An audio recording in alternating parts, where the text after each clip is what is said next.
평양의 독재자 김정은이 밤마다 극심한 공포에 떨며 잠을 이루지 못하는 진짜 이유를 아십니까? 그것은 미국의 핵무기도 내부의 정전도 아닙니다. 바로 대한민국 강남 한복판에 숨죽이며 살고 있는 자신의 친형, 그리고 그가 쥐고 있는 북한 멸망의 마스터키 때문입니다. 전 세계 정보국이 경악하고 국정원이 30년간 은폐한 초특급 기밀, 백두 혈통에 지워진 아들이 대한민국 최첨단 기술과 만나 평양의 심장을 도려낸 그 소름 끼치는 전말이 오늘 최초로 공개됩니다. 지금 이 순간에도 한반도의 지도를 바꾸고 있는 실존하는 유령의 복수국입니다. 여러분 안녕하세요. 오늘도 찾아와 주셔서 반가워요. 구독과 좋아요 꼭 눌러주시고 또 함께 하시는 여러분의 지역을 댓글로 알려주세요. 그쪽 방향으로 감사의 절 올릴게요. 구독은 방송 만드는데 진짜 큰 힘이 되거든요. 항상 응원해주셔서 고맙습니다. 한반도의 운명이 송두리째 바뀔 뻔했던 그날 밤을 기억하는 사람은 거의 없습니다. 1990년대 초 평양의 심장부에 위치한 최고 위층 전용 의료시설 1호 병원은 원인 모를 이유로 완전히 봉쇄되었습니다. 무장한 호위사령부 병력들이 겹겹이 에워싼 병동 안에서 역사는 기록되지 않은 채 지워져야만 했던 한 아이를 뱉어냈습니다.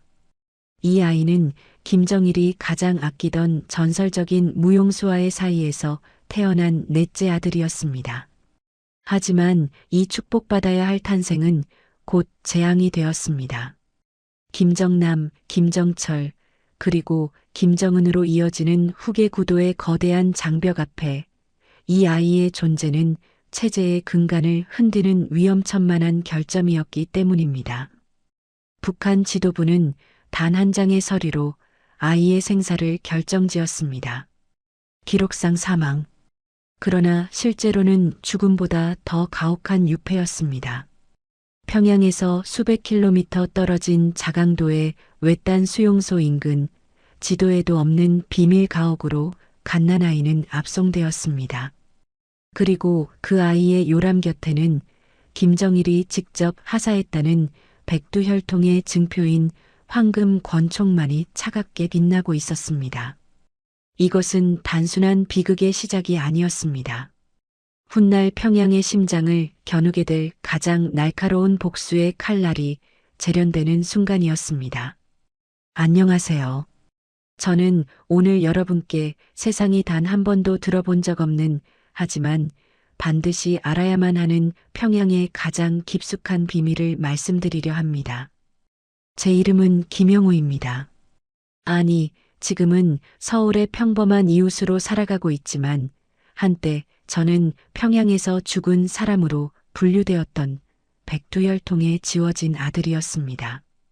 제가 기억하는 첫 번째 감각은 자강도의 살을 에이는 듯한 추위였습니다. 제가 살던 곳은 사람이 사는 집이라기보다는 거대한 감옥에 가까웠습니다.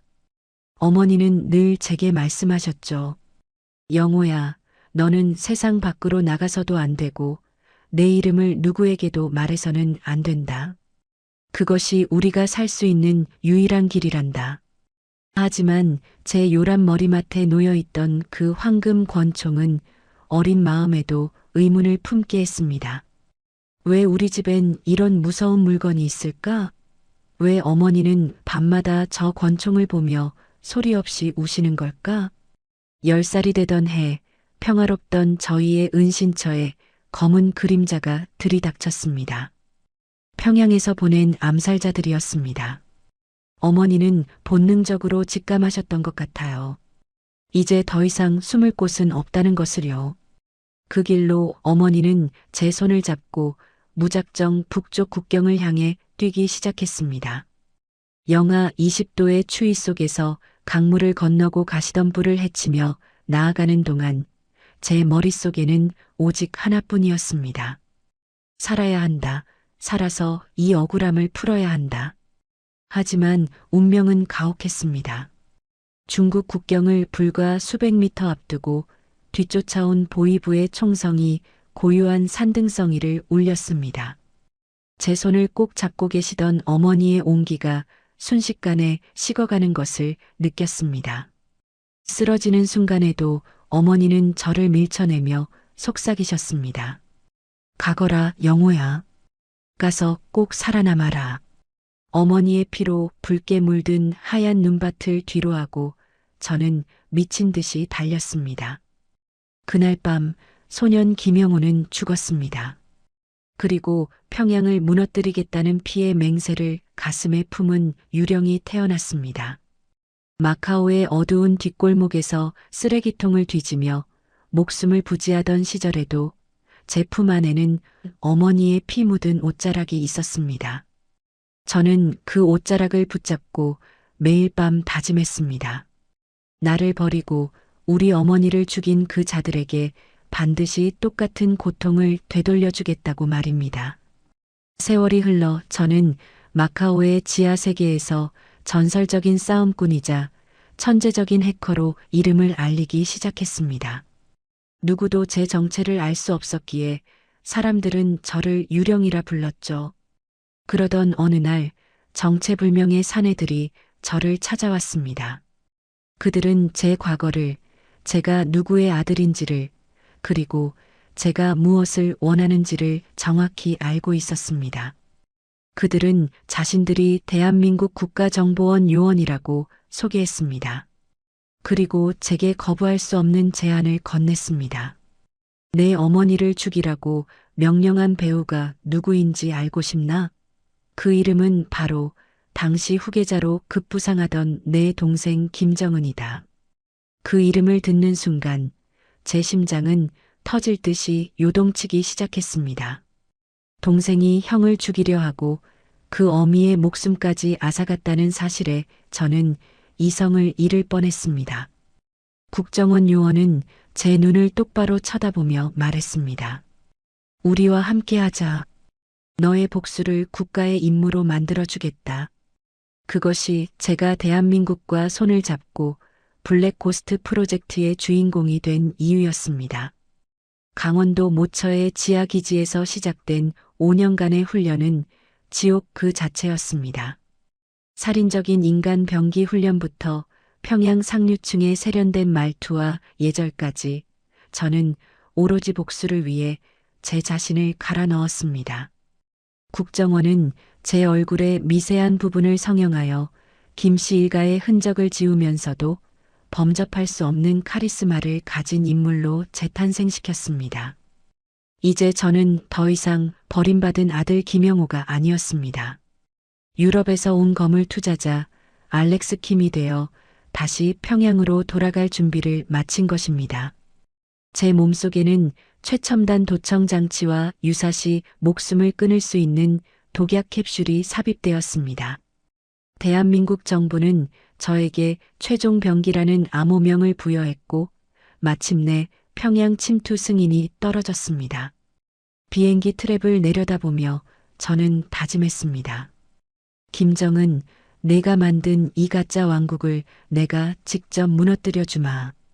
그런데 여러분, 제가 평양에 도착하자마자 마주한 첫 번째 인물이 누구였는지 아십니까? 그것은 국정원조차 예상치 못한 북한 권력의 핵심 김여정이었습니다.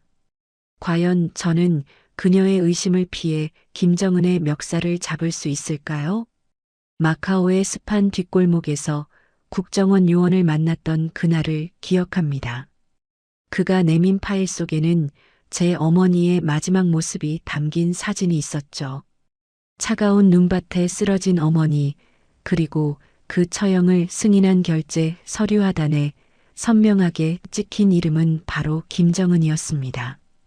그 석자를 보는 순간 제 안에 무언가가 완전히 깨져버렸습니다. 저는 그 자리에서 국정원의 제안을 받아들였습니다. 나를 죽음으로 내몬 그 핏줄을 내 손으로 직접 끊어버릴 수만 있다면 악마에게 영혼이라도 팔 준비가 되어 있었으니까요. 그렇게 저는 대한민국 강원도 깊은 산속, 지도에도 표시되지 않은 지하기지로 압송되었습니다. 그곳에서 시작된 훈련은 인간의 한계를 시험하는 지옥이었습니다. 하루에 단 3시간만 잠을 자며 사격, 폭파, 암살 기술을 익혔습니다. 100m 밖에서도 움직이는 표적의 미간을 정확히 뚫어야 했고 보이지 않는 곳에서 적의 숨통을 1초 만에 끊는 법을 배웠습니다.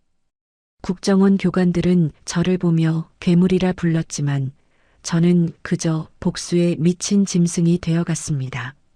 기술적인 훈련보다 더 힘들었던 것은 바로 제 자신을 지우는 과정이었습니다. 국정원은 저를 김씨 일가의 흔적이 전혀 남지 않은 유럽에서 성공한 거물 투자자 알렉스 킴으로 완벽하게 탈바꿈시켜야 했습니다. 수차례에 걸친 미세 성형 수술이 이어졌습니다. 광대뼈를 깎고 눈매를 교정하여 백두혈통 특유의 매서운 인상을 지원했습니다. 거울 속에 비친 낯선 남자의 얼굴을 보며 저는 매일 밤 속삭였습니다. 너는 이제 김영우가 아니다. 너는 김정은을 파멸시킬 최종 병기다. 지능 훈련 또한 혹독했습니다.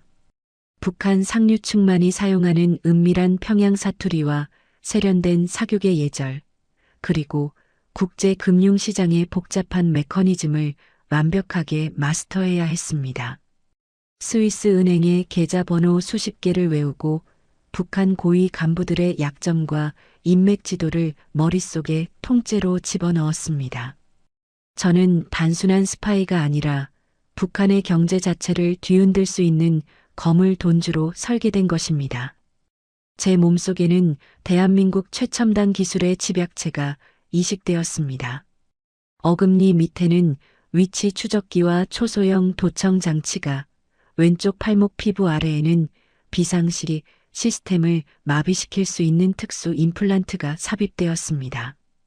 만약 정체가 들통나 고문을 당하게 된다면 스스로 목숨을 끊을 수 있는 독약 캡슐까지 심장 근처에 자리를 잡았습니다. 저는 말 그대로 걸어다니는 첩보 자산이자 언제든 터질 수 있는 시한폭탄이 된 셈이었죠. 훈련의 마지막 단계는 철저한 심리 분석이었습니다.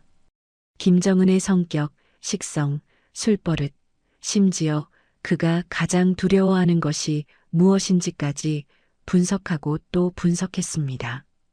그는 정통성에 대한 극도의 열등감을 가진 인물입니다. 저는 그 점을 파고들기로 했습니다. 자칭 백두혈통이라는 그가 가짜라면 진짜 백두의 피를 이어받은 제가 나타났을 때 그가 느낄 공포는 얼마나 클까요? 저는 그 공포를 즐길 준비가 되어 있었습니다. 마침내 침투 전날 밤 국정원 원장이 직접 저를 찾아왔습니다. 그는 제 어깨를 잡으며 무겁게 입을 뗐습니다. 김요원, 자네의 임무는 단순한 암살이 아니네. 북한 체제의 근간을 흔들고 그들의 핵가방을 무력화시키는 것이네. 실패는 곧 자네의 죽음이자 대한민국의 위기라는 것을 명심하게. 저는 대답 대신 거수경례를 붙였습니다. 제 가슴 속에는 이미 태극기가 선명하게 새겨져 있었습니다. 2020년대 초 저는 가짜 여권을 들고 평양행 비행기에 몸을 실었습니다. 수만 번 시뮬레이션을 돌렸던 평양순환 공항에 발을 내딛는 순간 숨이 턱 막히는 긴장감이 몰려왔습니다. 보위부 요원들이 날카로운 눈초리로 저를 훑어보았지만 저는 알렉스 킴 특유의 오만한 미소를 지으며 그들을 압도했습니다. 그들은 제가 누구인지 꿈에도 상상하지 못했을 겁니다. 자신들이 그토록 받드는 수령에 지워진 형이 돌아왔다는 사실을 말이죠. 그런데 평양 시내로 들어가는 차 안에서 제 눈을 의심케 하는 광경이 벌어졌습니다. 예상했던 영접 인사가 아니었습니다. 검은색 벤츠 차량에서 내린 인물은 다름 아닌 김여정이었습니다. 그녀는 서늘한 눈빛으로 저를 쳐다보며 말했습니다. 알렉스 킴 선생, 공화국에 오신 것을 환영합니다. 순간 제 심장이 요동쳤습니다. 그녀의 눈 속에서 저는 증오보다 더 무서운 무언가를 발견했습니다. 과연 그녀는 저를 김정은에게 인도할 발판이 될까요? 아니면 제 목을 조를 올가미가 될까요? 제가 평양 사교계를 어떻게 피바람으로 몰아넣었는지 그 충격적인 서막이 이제 시작됩니다. 평양순환 공항을 가득 채운 서늘한 공기는 마카오의 습한 바람과는 차원이 달랐습니다. 저를 마중 나온 김여정은 텔레비전에서 보던 것보다 훨씬 더 날카롭고 예민한 분위기를 풍기고 있었죠. 그녀는 마치 사람의 영혼까지 꿰뚫어 보려는 듯 제 눈을 한참이나 응시했습니다. 저는 국정원에서 훈련받은 대로 여유로운 미소를 지으며 스위스 명품 시계가 채워진 손을 내밀었습니다. 알렉스 킴입니다. 공화국의 비약적인 발전에 일조하고 싶군요. 제 목소리는 티 없이 매끄러웠고 그녀의 입가에는 아주 미세한 경련과도 같은 미소가 스쳤습니다. 저의 평양 생활은 화려함 그 자체였습니다. 저는 스위스 은행에 10억 달러 비자금을 주무르는 거물 투자자로 완벽하게 위장했습니다. 북한의 외화벌이를 총괄하는 대성 총국 고위 간부들을 만날 때마다 저는 수만 달러짜리 현금 뭉치와 최고급 양주를 아낌없이 뿌렸습니다. 그들의 탐욕스러운 눈빛을 보며 저는 확신했습니다. 이 체제는 신념이 아니라 오직 돈과 공포로 유지되고 있다는 사실을 말이죠.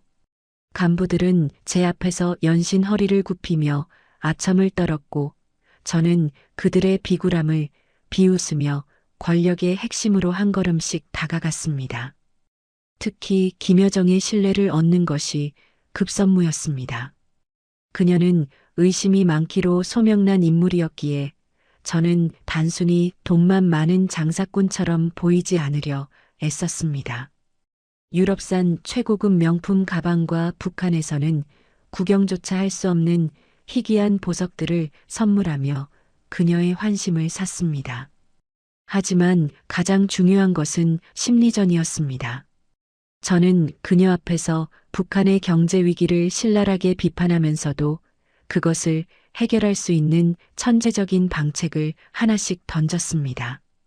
그녀는 점차 저를 단순한 투자자가 아닌 공화국에 반드시 필요한 인재로 여기기 시작했습니다. 평양 상류층만의 비밀 파티가 열리던 날, 저는 일부러 백두혈통만이 가진 특유의 술버릇과 거만한 태도를 무의식 중에 내비쳤습니다.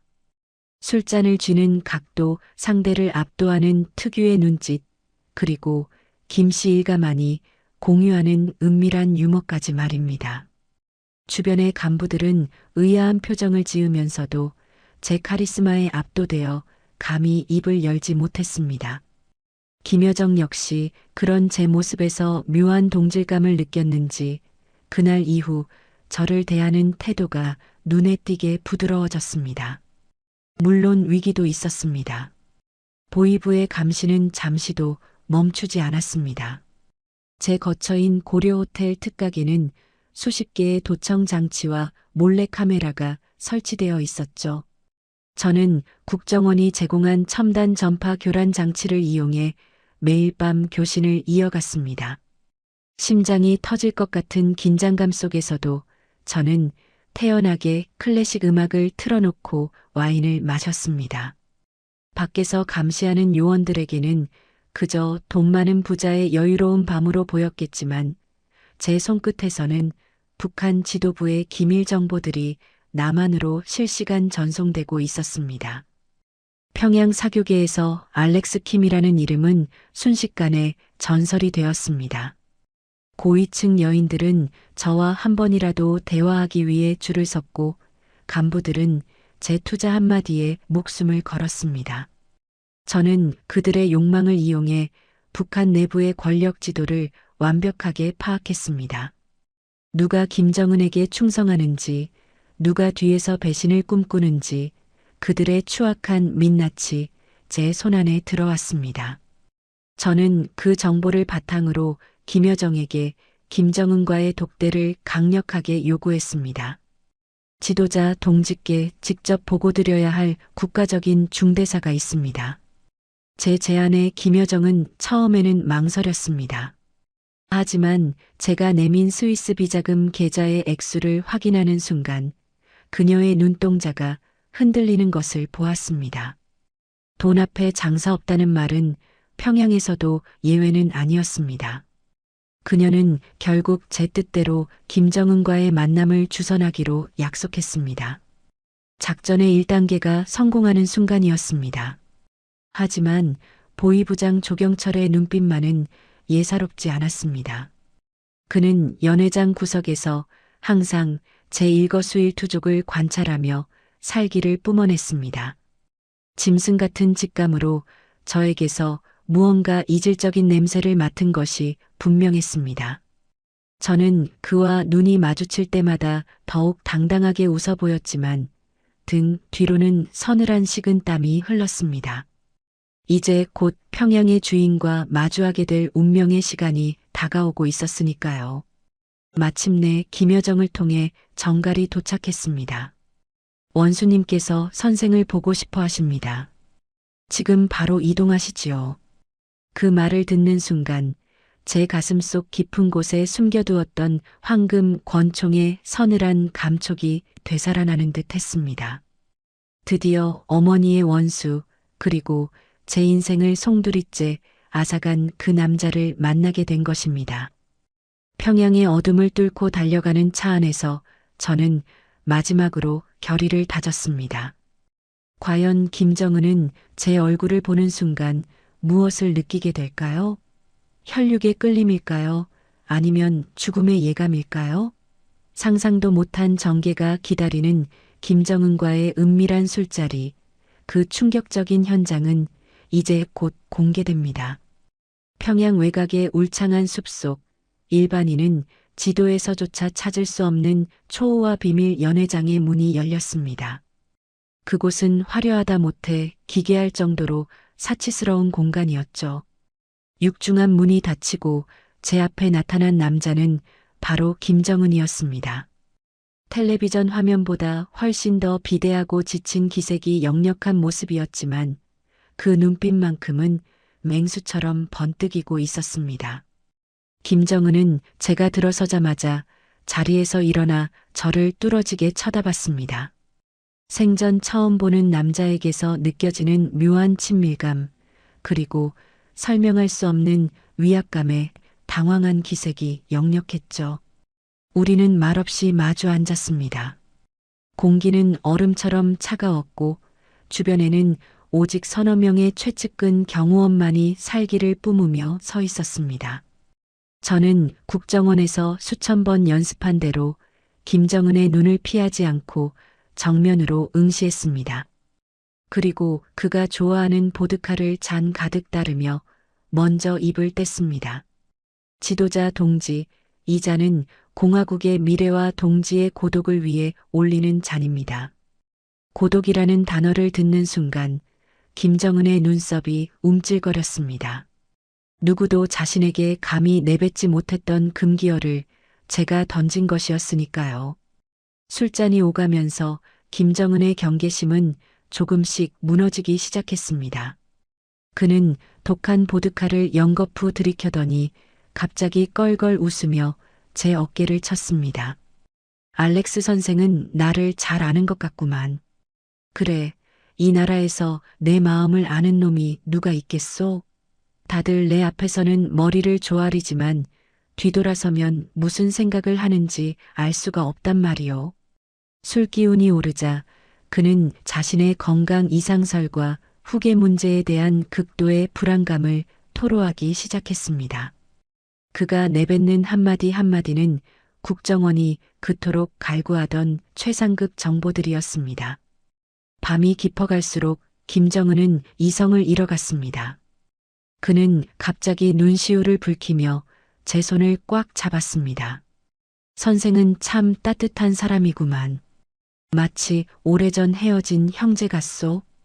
그 말을 듣는 순간 제 가슴 속에서는 불같은 분노와 냉정한 이성이 동시에 소용돌이쳤습니다. 바로 제 눈앞에 있는 이자가 제 어머니를 죽이고 저를 유령으로 만든 장본인이었습니다. 당장이라도 숨겨온 비수를 꺼내 그 목덜미를 찔러버리고 싶었지만 저는 초인적인 인내심으로 웃음을 지어 보였습니다. 그리고 부드럽게 그의 등을 토닥이며 위로했습니다. 김정은은 급기야 저를 의형제라 부르며 자신의 집무실 옆방에 특별 거처를 마련해 주라는 명령을 내렸습니다. 평양의 그 누구도 가질 수 없는 절대적인 신뢰를 얻어낸 것입니다. 저는 그의 가장 가까운 곳에서 일거수일투족을 감시하며 제 몸에 내장된 도청 장치를 통해 모든 대화를 남한으로 실시간 전송했습니다. 그가 잠든 사이 저는 목숨을 걸고 그의 개인 화장실에서 손톱 조각과 머리카락을 채취했습니다. 이것들이 남한으로 넘어가면 그의 정확한 유전적 질환과 건강 상태가 전 세계에 폭로될 것이었습니다. 이제 저는 명실상부한 평양의 2인자보다 더 강력한 비선 실세가 되었습니다. 고위 간부들은 이제 저를 거치지 않고서는 김정은을 만날 수도 없게 되었죠. 하지만 권력의 단맛에 취할 여유는 없었습니다. 제 진짜 목표는 김정은의 목숨이 아니라 그가 가진 핵 버튼을 무력화시키는 것이었으니까요. 저는 그가 술에 취해 잠든 틈을 타 그가 자랑하던 백두산 지하 벙커의 위치와 보안 체계에 대한 단서들을 하나둘씩 수집해 나갔습니다. 어느 날 새벽 잠든 김정은의 얼굴을 내려다보며 저는 생각했습니다. 이자는 자신이 사랑한다고 믿는 형제가 사실은 자신이 지워버린 혈육이라는 것을 알게 되면 어떤 표정을 지을까? 그리고 그 형제의 손에 의해 자신의 제국이 무너지는 순간을 목격하면 어떤 비명을 지를까? 복수의 시간은 시시각각 다가오고 있었고 저는 이미 그의 영혼 깊숙한 곳까지 파고든 상태였습니다. 하지만 그날 아침 김정은은 저를 깨우더니 상기된 얼굴로 말했습니다. 알렉스 형님, 오늘 형님께만 보여줄 공화국의 절대 성지가 있소. 나랑 같이 백두산으로 갑시다. 그것은 바로 북한 체제의 최후 보루이자 제가 그토록 찾던 지하 벙커로의 초대였습니다. 과연 그곳에서 저를 기다리고 있는 것은 승리의 열쇠일까요? 아니면 완벽하게 설계된 죽음의 함정일까요? 김정은의 전용기는 평양의 어스름을 뚫고 삼지연 공항을 향해 날아올랐습니다. 기내에서 김정은은 상기된 표정으로 연신 독한 담배를 피워댔습니다. 알렉스 형님, 오늘 형님이 보게 될 것은 우리 공화국의 생명이자 나의 심장이나 다름없소.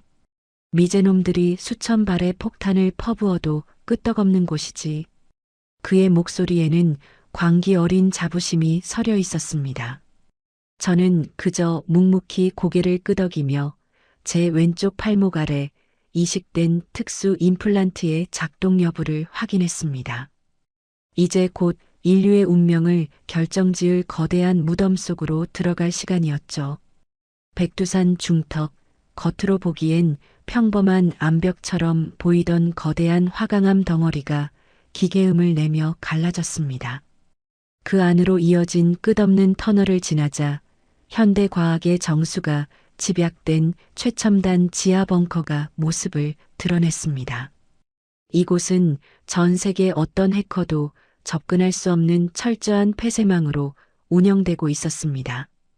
특히 입구의 보안 시스템은 경악스러울 정도였죠. 거대한 강철 문 앞에는 세 대의 스캐너가 설치되어 있었습니다. 김정은은 여유롭게 다가가 자신의 눈을 갖다 대고 목소리를 내어 주파수를 측정했습니다. 마지막 관문은 바로 DNA 인식이었습니다. 김정은이 특수 유리판 위에 손바닥을 올리자 시스템은 단 1초 만에 백두혈통의 유전자를 확인하고 육중한 문을 열었습니다. 형님 보시오. 이 문은 오직 백두의 피를 이어받은 자만이 열 수 있소. 내 아들놈이 아니면 그 누구도 이 문을 통과할 수 없단 말이지. 김정은은 호기 있게 웃으며 안으로 들어섰지만 저는 그 순간 온몸에 전율이 흐르는 것을 느꼈습니다. 만약 국정원의 가설이 맞다면, 그리고 제가 정말 지워진 넷째 아들이 맞다면 저 시스템은 저에게도 문을 열어줄 것이기 때문입니다. 심장이 터질 듯이 뛰었습니다. 김정은이 벙커 내부의 상황실에서 간부들과 지도를 보며 열띤 논의를 벌이는 사이 저는 화장실에 가겠다는 핑계로 복도로 빠져나왔습니다. 주변을 살피며 다시 그 인식기 앞으로 다가갔습니다. 만약 실패한다면 그 자리에서 사살될 것이 뻔한 도박이었습니다. 하지만 확인해야만 했습니다. 저는 떨리는 손을 천천히 유리판 위에 올렸습니다. 초록색 레이저가 제 지문과 혈관을 훑고 지나갔습니다. 순간 정적을 깨고 부드러운 기계음이 들렸습니다. 승인되었습니다. 백두혈통 확인 완료. 문이 스르르 열리는 것을 보는 순간 저는 형언할 수 없는 분노와 슬픔을 느꼈습니다. 저를 죽이려 했던 그 더러운 피가 제 몸속에도 흐르고 있다는 명백한 증거였으니까요. 하지만 감상에 젖을 시간은 없었습니다. 저는 즉시 국정원에서 받은 초소형 복제 장치를 인식기에 부착했습니다. 김정은의 홍채 정보와 목소리 주파수까지 완벽하게 탈취하여 데이터베이스를 무너뜨릴 준비를 마친 것입니다. 벙커의 가장 깊숙한 곳, 그곳에는 대한민국 주요 도시를 겨냥한 핵미사일 발사 버튼과 암호 체계가 숨겨져 있었습니다. 김정은은 그 붉은 버튼을 어루만지며 저에게 속삭였습니다. 형님, 내가 손가락 하나만 까딱하면 서울은 불바다가 되는 거요. 저는 그 소름 끼치는 발언을 들으며 미리 준비해둔 악성 바이러스가 담긴 칩을 메인 서버 하단에 몰래 삽입했습니다. 이제 이 벙커의 핵무기는 김정은의 명령이 아니라 저의 의지에 따라 움직이는 고철 덩어리가 될 운명이었습니다. 작업을 마치고 돌아온 저를 김정은은 의심 없는 눈초리로 반겼습니다. 그는 기분이 좋은지 연회장에서 가져온 비싼 와인을 따르며 건배를 제의했습니다. 하지만 제 눈에는 그의 목에 걸린 죽음의 그림자가 선명하게 보였습니다. 임무는 완벽했습니다. 핵가방을 무력화했고 백두혈통의 보안 체계를 뚫었으며 김정은의 절대적인 신뢰까지 얻어냈습니다. 이제 남은 것은 안전하게 탈출하여 이 모든 진실을 세상에 터뜨리는 것뿐이었습니다. 그런데 그 순간 상황실의 붉은 경보등이 요란하게 울리기 시작했습니다. 보위부장 조경철이 긴급한 표정으로 들이닥치며 소리쳤습니다. 원수님, 외부에서 침입한 흔적이 발견되었습니다. 누군가 보안 시스템의 데이터를 무단으로 복제했습니다. 조경철의 날카로운 시선이 제 얼굴에 멈췄습니다. 그의 눈은 이미 확신에 차 있었습니다. 평양을 뒤흔들 피해 숙청과 추격전이 시작되려는 찰나였습니다. 과연 저는 이 거대한 무덤에서 살아나갈 수 있을까요? 보위부장 조경철의 목소리가 지하 벙커의 차가운 벽을 타고 날카롭게 울려 퍼졌습니다. 그가 들고 있는 태블릿 PC에는 제가 조금 전 보안 시스템에 접속했던 기록이 붉은 글씨로 선명하게 전멸하고 있었죠. 김정은의 얼굴이 순식간에 흑빛으로 변했습니다. 방금 전까지 저를 형님이라 부르며 술잔을 기울이던 그 눈빛은 온데간데 없고 굶주린 맹수 같은 살기만이 가득 찼습니다. 조경철은 권총을 뽑아들며 제 가슴을 겨누었습니다. 알렉스 킴, 아니 남조선 괴뢰 첩자놈. 내 정체가 무엇인지 여기서 당장 풀어라. 일촉즉발의 순간 저는 당황하는 대신 국정원에서 수만 번 연습했던 비상 탈출 프로토콜을 가동했습니다. 저는 김정은의 팔을 낚아채며 그의 몸을 방패 삼아 뒤로 물러났습니다. 원수님, 조경철이 반역을 꾀하고 있습니다. 저 데이터는 조경철의 부하들이 조작한 것입니다. 제 고함 소리에 경호원들 사이에서 찰나의 혼란이 발생했습니다. 그 틈을 놓치지 않고 저는 품속에 숨겨두었던 특수 연막탄을 바닥에 내던졌습니다. 펑 소리와 함께 자욱한 연기가 벙커를 가득 메웠고 저는 아수라장이 된 틈을 타 미리 파악해두었던 환기구 통로로 몸을 날렸습니다. 뒤편에서 김정은의 악에 바친 비명소리가 들려왔습니다. 저놈을 잡아라. 산채로 잡아 가죽을 벗겨버려라. 보이부 요원들의 구두소리가 금속 바닥을 울리며 저를 추격해왔습니다. 저는 환기구를 빠져나와 벙커 외곽의 절벽으로 이어지는 비상 탈출구로 전력 질주했습니다. 폐부 깊숙이 차가운 공기가 박혔지만 멈출 수 없었습니다. 제 팔목에 임플란트가 요란하게 진동하며 국정원의 긴급 메시지를 전달했습니다. 인근 대동강 하류의 탈출용 반잠 수정이 대기 중이니 30분 내로 도달하라는 지시였습니다. 벙커 밖으로 나오자 평양 전체에 비상계엄령이 내려진 듯 사이렌 소리가 천지를 진동시켰습니다.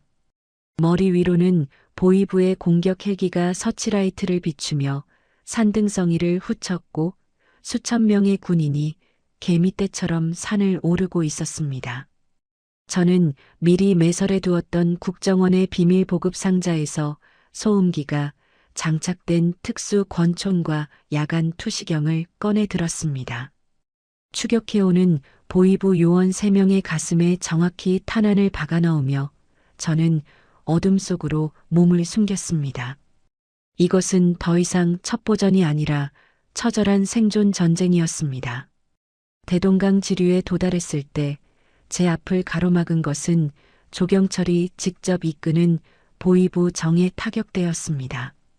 그들은 이미 강변을 완전히 포위한 상태였죠. 조경철은 확성기를 대고 비열하게 웃었습니다.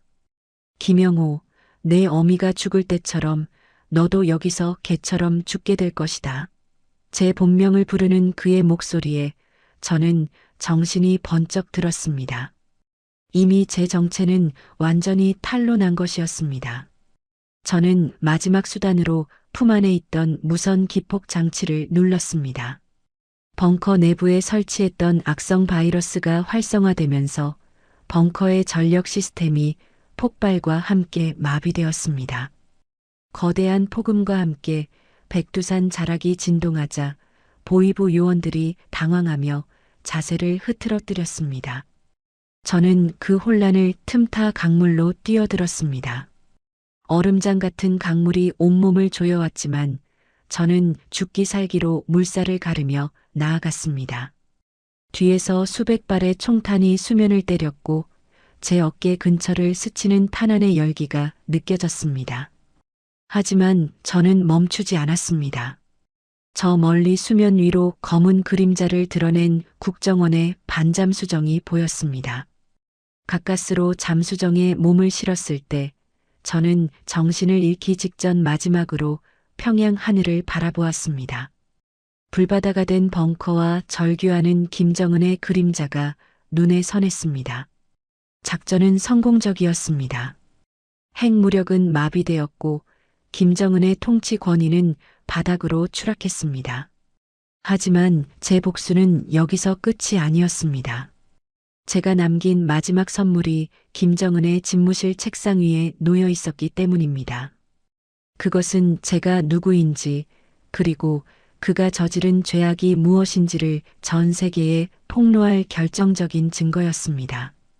이제 평양은 건국 이래 가장 혼란스러운 밤을 맞이하게 될 것입니다.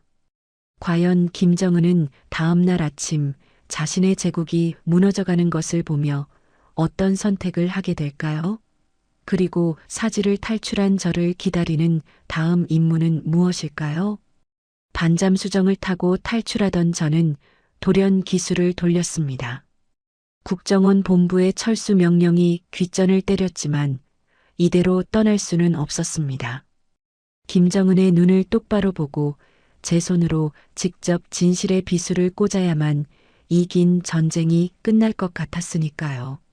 저는 미리 확보해둔 비밀 루트를 통해 평양 시내로 잠입했고 김정은이 보이부의 엄호를 받으며 복귀한 집무실 정문까지 단숨에 들이닥쳤습니다. 이미 벙커 시스템이 마비되어 평양 전체가 혼란에 빠진 틈을 타 저는 마치 유령처럼 경호망을 뚫고 그의 집무실 문을 발로 찼습니다. 수십 명의 호위사령부 경호원이 제 가슴에 총구를 겨누었지만 김정은은 사색이 된 얼굴로 손을 들어 그들을 제지했습니다. 그는 부들부들 떨리는 손으로 책상 위에 서류 한 장을 쥐고 있었죠. 제가 미리 두고 간 김정일의 친필 서명이 담긴 출생 기록과 유전자 검사지였습니다. 저는 피 묻은 알렉스 킴의 위장복을 벗어 던지고 김정은의 면전에서 당당하게 가슴을 폈습니다.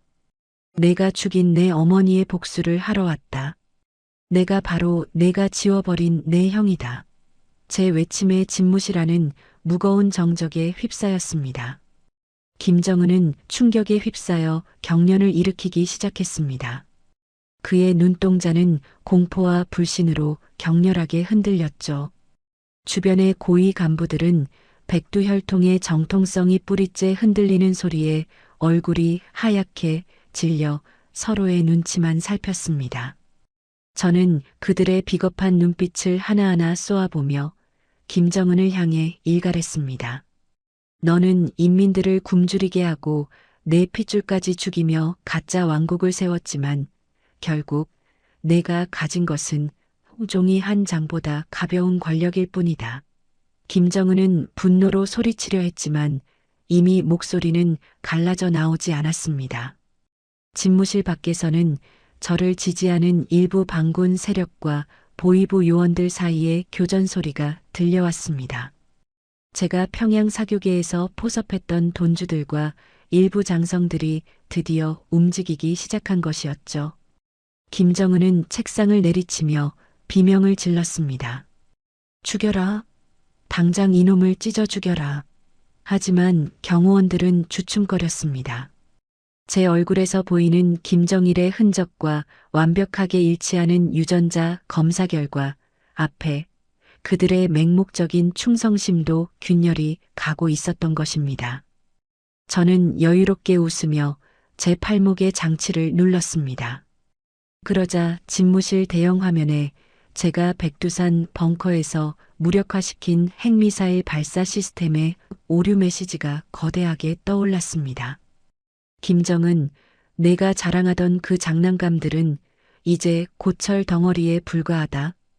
내가 버튼을 누르는 순간 터지는 것은 서울이 아니라 바로 이곳 평양의 내 머리 위가 될 것이다. 이 천인공노할 진실 앞에 김정은은 그대로 바닥에 주저앉아 짐승 같은 소리를 내며 흐느꼈습니다. 백두혈통이라는 신화가 처참하게 깨지는 순간이었습니다. 평양의 견고한 권력 구조는 순식간에 모래성처럼 허물어지기 시작했습니다. 저는 주저앉은 김정은의 귓가에 낮게 속삭였습니다. 죽이지는 않겠다. 살아서 내가 무너뜨린 이 지옥을 끝까지 지켜봐라. 그것이 내가 너에게 내리는 가장 잔혹한 형벌이다.